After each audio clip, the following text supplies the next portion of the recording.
स्वागत है आपका। आपके साथ मैं हूं शिल्पा रावत और बात आज करेंगे अबू आजमी की, जिन्होंने एक बयान दिया है। सपा नेता अबू आजमी ने एक बार फिर से एक विवादित बयान दिया। उन्होंने अवैध मजारों को लेकर बयान दिया। अवैध मजारों पर हो रहे बुलडोजर कार्रवाई को धर्म से जोड़ते हुए उन्होंने कहा, अगर मुसलमान से इतनी नफरत है तो जहर देकर मार दो। उन्होंने आरोप लगाया कि हर रोज मजार हटाई जा रही है, मुस्लिमों के साथ नाइंसाफी हो रही है। ऐसे में सवाल है कि आखिर अवैध अतिक्रमण पर कार्रवाई से अबू आजमी को दिक्कत क्या है? क्या धर्म के नाम पर अबू आजमी सियासत कर रहे हैं? क्या धर्म की आड़ लेकर अतिक्रमण को बढ़ावा दे रहे हैं? क्योंकि अतिक्रमण पर कार्रवाई सिर्फ मस्जिद या मजारों पर नहीं हो रही, बल्कि दूसरे धार्मिक स्थलों पर भी अतिक्रमण हटाया जा रहा है। फिर इसी को लेकर इतना तूल क्यों दिया जा रहा है?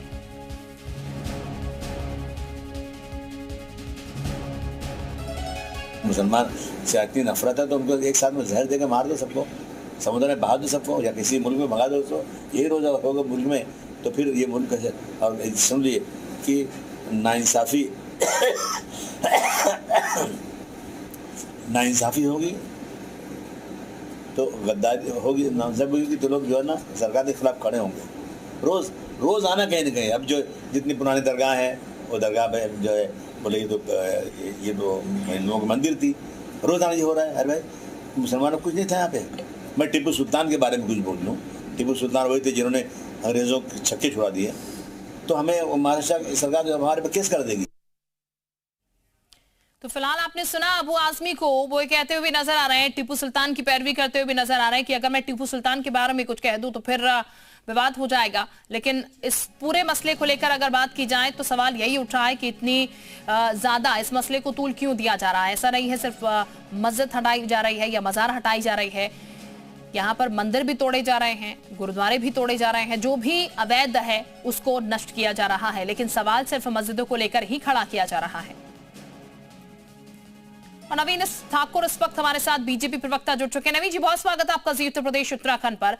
नवीन जी, दिक्कतें हो रही हैं और उन दिक्कतों को लेकर अब सवाल ये उठ रहे हैं कि अगर मुस्लिमों से बीजेपी को इतनी ज्यादा दिक्कत है तो फिर एक बार में किस्सा खत्म कर दीजिए, जहर दे दीजिए और किस्सा खत्म कीजिए। अबू आजमी साहब कह रहे हैं।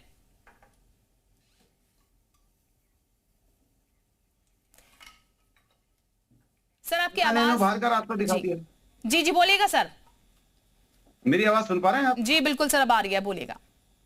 मैडम मैं कह रहा हूं कि अबू आदमी के जो शब्द हैं ये कुंठित व्यक्ति के शब्द हैं। उनकी कुंठा है जो बाहर निकल कर आ रही है। हाँ। इस देश की जनता ने, खासकर उत्तर प्रदेश की जनता ने इन समाजवादी पार्टियों को जब से बाहर का रास्ता दिखाया है, ये इसी प्रकार की कुंठाग्रस्त बयान दे रहे हैं।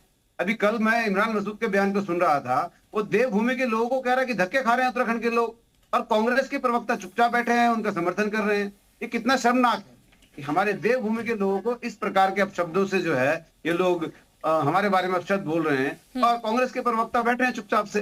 तो अबू आदमी जो है पहले अपने गिरेबान में झांक लें कि वो किस प्रकार की राजनीति करते हैं, किस प्रकार की नफरत वो फैलाते हैं। भारतीय जनता पार्टी ने हमेशा सबका साथ और सबका विकास जो हमने किया है, अगर हम अपने प्रदेश को, अपने देवभूमि को अवैध अतिक्रमण से मुक्त करा रहे हैं तो उनको क्या दिक्कत है भाई? और इस कड़ी में हमने कोई धर्म विशेष को लेकर टारगेट नहीं किया है। हमने कितने मंदिर भी तोड़े हैं। नहीं नवीन जी, उन्हें तो यही लग रहा है ना कि आप धर्म विशेष को लेकर कार्रवाई कर रहे हैं। वो कह रहे हैं पुरानी जो मज़ारें हैं उनको ध्वस्त किया जा रहा है। उनको तो यही लग रहा है कि सिर्फ मुसलमानों पर कार्रवाई हो रही है, इसीलिए उन्होंने कहा कि जहर दे दीजिए, एक बार में आप किस्सा खत्म कीजिए, रोज रोज ये ना कीजिए। मैंने कहा ये जहर देने वाली बात तो उनकी कुंठा है, और वो बहुत ज्यादा जो है हतोत्साहित है, बहुत ज्यादा निराश है, इस कारण इस शब्दों का प्रयोग कर रहे हैं। हमारे माननीय मुख्यमंत्री जी ने विशेषकर जो है मुस्लिम वर्गों को, अल्पसंख्यक वर्ग को, जो पिछड़े हैं, जो विकास में बहुत पीछे छूट गए। कांग्रेस के लोगों ने सच्चर आयोग की रिपोर्ट नहीं पढ़ी, उसमें क्या दुर्दशा थी। हमने कहा है कि एक हाथ में अगर उनके कुरान है तो दूसरे हाथ में उनके लैपटॉप होना चाहिए। हमने कंप्यूटर उनके हाथ में दिया है, हमने उनकी बेहतर शिक्षा की व्यवस्था की है। ये अबू आदमी वोट बैंक की राजनीति के लिए, मुस्लिम वोट की तुष्टिकरण के लिए इस प्रकार के शब्दों का प्रयोग कर रहे हैं। हम वो इकलौती पार्टी है जो सबका साथ और सबका विकास को लेकर चलते हैं और सबके विश्वास को लेकर चलते हैं। हम सबका जो है एक साथ, अगर हम कोई योजना लागू करते हैं, अगर हमने जो है 12 करोड़ शौचालय बनाए इस देश में, तो हमने पूछा नहीं कि वो हिंदू है या मुस्लिम है। और सबसे ज्यादा लाभार्थी हमारे मुस्लिम भाई हैं, क्योंकि वो विकास में पिछड़े हुए हैं। अगर हमने 14 करोड़ गैस कनेक्शन इस देश में बांटे तो सबसे ज्यादा हमारे मुस्लिम भाइयों को दिए, क्योंकि उनके पास था ही नहीं। कांग्रेस ने कुछ किया ही नहीं, जो अब तक सत्ताधारी पार्टी है उन्होंने कुछ किया नहीं। अगर हमने जो है सड़कों का निर्माण किया, अगर हमने जो है प्रधानमंत्री आवास योजना के अंतर्गत आवास दिए, तो गरीब मुस्लिमों को दिए। हमने तो नहीं पूछा तो इस प्रकार की बात जो है केवल और केवल कुंठा में कह रहे हैं और एक विशेष वर्ग को भड़काने की जो है कोशिश कर रहे हैं। लेकिन अब जमाना बदल चुका है, सोशल मीडिया का जमाना है, युवा जागरूक हैं, वो पढ़ लिख रहे हैं। इनकी तरह हम वोट बैंक नहीं बना रहे हैं उनको। वो समझते हैं कि इन लोगों ने हमेशा उनको जो है वोट बैंक की तरह इस्तेमाल किया। आज भारतीय जनता पार्टी के राज में सबका विकास हो रहा है, सर्वांगीण विकास हो रहा है और बहुत तेजी के साथ विकास हो रहा है। बिल्कुल, हम नवीन सभी जी। पिछड़े जो भी पिछड़े लोग हैं सबको आगे बढ़ाने का काम कर रहे हैं। जी ठीक, नवीन जी, ये बात तो आप कह रहे हैं। हमेशा हमारे साथ अशोक जी भी इस वक्त जुड़ चुके हैं, उनका भी जरा हम लोग कर लेते हैं। समाजवादी पार्टी से इस वक्त अशोक साहब जुड़ चुके हैं। बहुत स्वागत सर आपका उत्तर प्रदेश उत्तराखंड पर। अशोक जी, अबू आजमी साहब का एक बयान सामने आया है कि मुस्लिमों के प्रति जिस तरीके का जहर देखने को मिल रहा है, जिस तरीके से उनको प्रताड़ित किया जा रहा है, रोज रोज मजार जो है वो तोड़ी जा रही, हटाई जा रही है, ऐसे में एक बार में ही उन्हें जहर दे दिया जाए। लेकिन बीजेपी के लोग ये कह रहे हैं कि हम तो विकास कर रहे हैं, हम तो काम कर रहे हैं, हमने सिर्फ मस्जिद तो हटाई नहीं है, हमने तो मंदिर भी तोड़े हैं, हमने तो गुरुद्वारे भी तोड़े हैं, जो अवैध हो उसको हम तोड़ रहे हैं। ये सिर्फ कुंठा है जो कि निकल रही है इस तरीके से।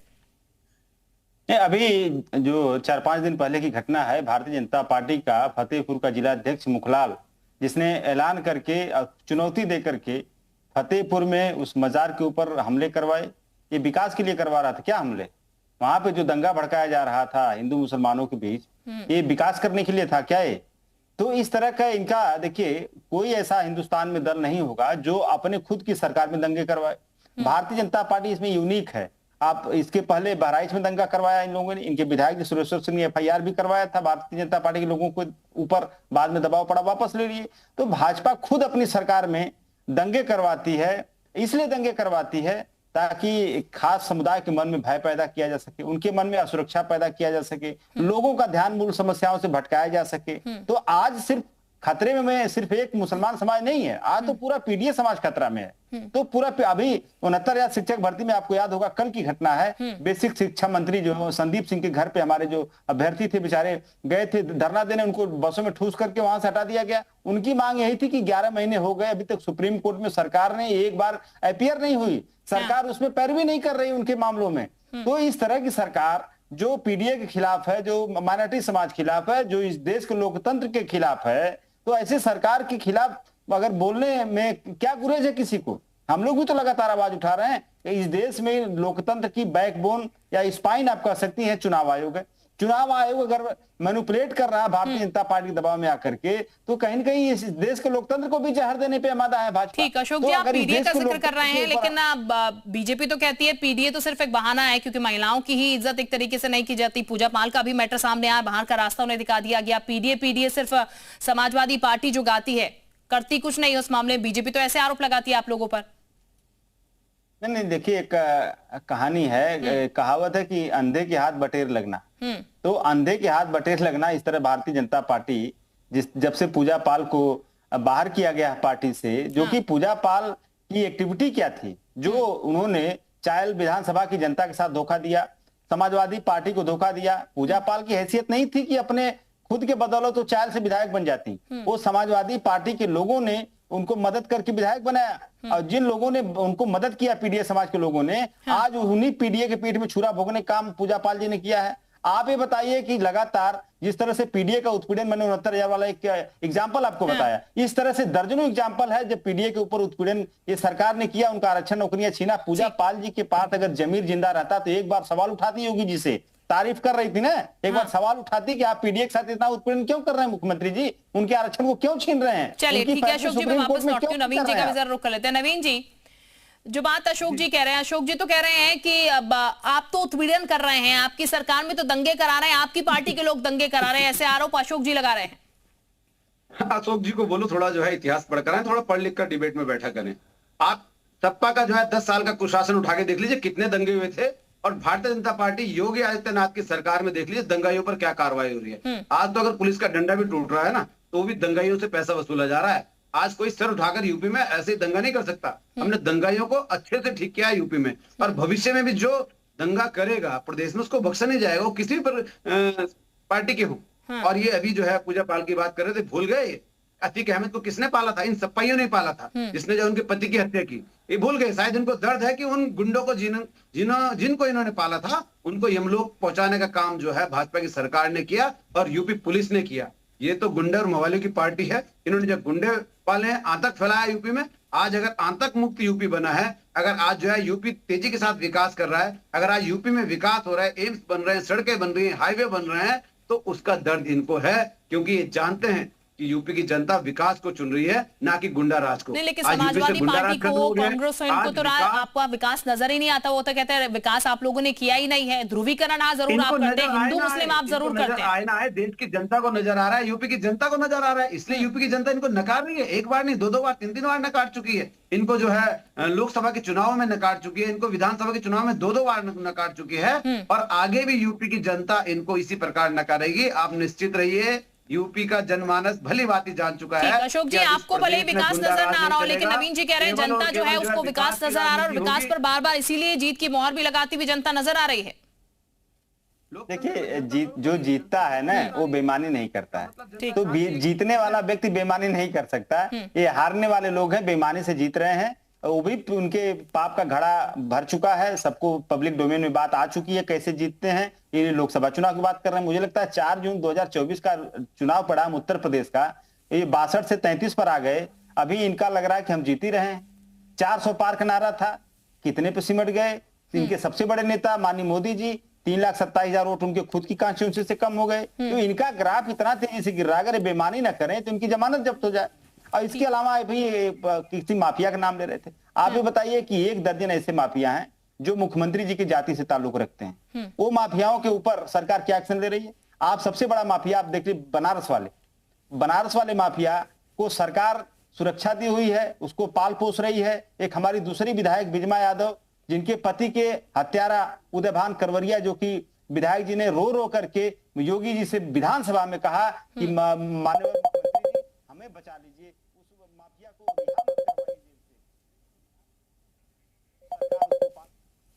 चलिए अशोक जी, मैं वापस आपके पास लौटती हूँ। नवीन जी का जरा रुक लेते हैं। नवीन जी, आरोप जो हैं वो लगातार लगाए जा रहे हैं और लंबी फेहरिस्त दे रहे हैं। जो आरोप आप मढ़ रहे हैं वो आरोप आपके सर भी वापस मढ़ते हुए नजर आ रहे हैं अशोक जी।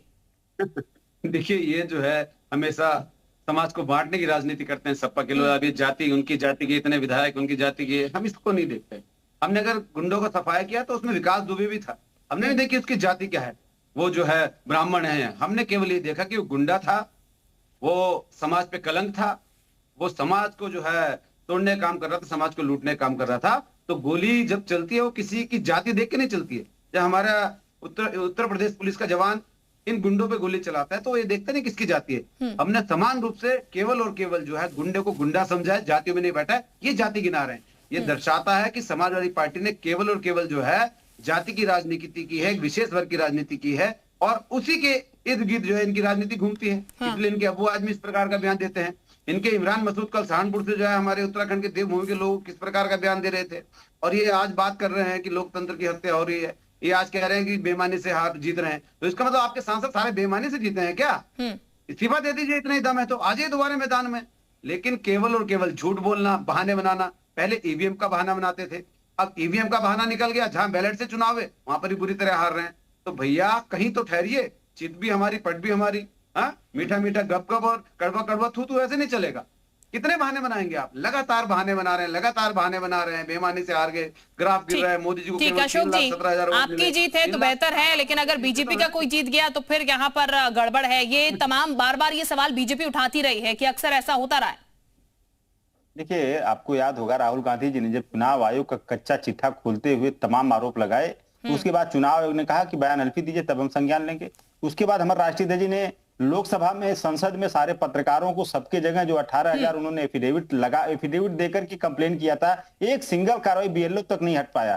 तो चुनाव आयोग या मोदी सरकार अगर ये कहे कि हम बहुत ईमानदार हैं, हम जो है सारी चीजों को संज्ञान में लेते हैं, तो कोई जनता का एक कोई अदना सा व्यक्ति नहीं महसूस कर रहा है इस बात को। वो सब झूठ बोल रहे हैं, सब झूठ बोल रहे हैं। ट्रंप जी जब इसके पूर्व में जब राष्ट्रपति थे तो 25,000 के लमसम उनका झूठ वहां की मीडिया ने काउंट करके बताया था। ठीक है अशोक जी, यानी कि ये चर्चा जो है वो लगातार इसको लेकर ही चल रही है कि यहाँ पर अबू आजमी ने जो बयान दिया है इसको लेकर अशोक जी कह रहे हैं कि विकास तो नहीं कर रही है बीजेपी, लेकिन हाँ इस तरीके से ध्रुवीकरण करने की कोशिश कर रही है, ध्यान भटकाने की कोशिश कर रही है और एक कार्रवाई हो रही है। आप दोनों का बहुत शुक्रिया हमारे साथ जुड़ने के लिए इस चर्चा में।